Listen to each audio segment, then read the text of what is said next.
என்ன hi guys இன்னைக்கு நான் கிழங்கு பெரட்ட போறேன். ஓகேங்களா? அதுக்காக ஃபர்ஸ்ட் நம்ம இந்த கிழங்கு இந்த மாதிரி கட் பண்ணிப்போம். இந்த மாதிரி கட் பண்ணிட்ட பிறகு அதை குட்டி குட்டி சைஸ்ல வெட்டிக்கணும். ஒரே சைஸ்ல வெட்டினாதான் வேகிறதுக்கு ரொம்பவே ஈஸியா இருக்கும். முன்னாடியே கிழங்கு பெருக்கிற ஐட்டம்ஸ்லாம் ரெடி பண்ணிப்போம். ஓகேங்களா? ஃபர்ஸ்ட் வெங்காயம் இந்த மாதிரி கட் பண்ணிக்கோங்க. ஸோ வெங்காயம் அப்படி நான் கொஞ்சம் மாலஸ்னால இந்த மாதிரி வெங்காயம் வெட்டுற. ஸோ நீங்க அழகா வெங்காயத்தை கட் பண்ணிக்கோங்க. ஆனியன் இந்த மாதிரி குட்டி குட்டி சைஸ்ல கட் பண்ணிக்கோங்க. இப்ப நம்ம தேவையான பொருட்களை பார்ப்போம். இது சில்லி பவுடர், பாபா சாரை இதுதான் யூஸ் பண்றேன்.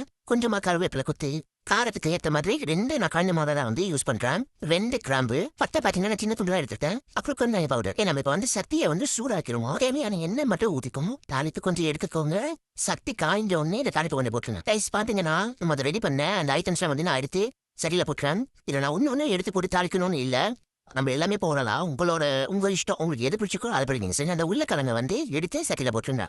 தண்ணியோட போடாதீங்க, தண்ணிலாம் இல்லாம போடுங்க. ஓகேவா? பிள்ளை அவங்க வதக்கினப்பட்டு தேவையான அளவு உப்பை சேர்த்துக்கோங்க.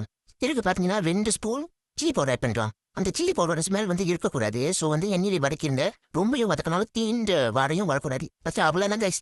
தேவையான தண்ணி எடுத்து ஊற்றி விட்டுட்டு கொஞ்சம் நேரம் விட்டுருங்க. அவ்வளவுதான். போதுமான தண்ணியை சேர்த்துட்டு உப்பு ஃபர்ஸ்ட் செக் பண்ணிக்கோங்க. உப்பு பத்தினா உப்பு ஆட் பண்ணிக்கலாம். ஓகே கைஸ், ஃபைனலாக கிழங்கு நல்லபடியா கெட்டியா வந்துருச்சு. ஸோ குழஞ்சிருச்சு நல்லா. ஏன்னா நம்ம இந்த கிழங்கு புளிசோறு வச்சு சாப்பிட போறோம். ஸோ ஃபைனலாக கிழங்கு இப்படிதாங்க இருக்கும்.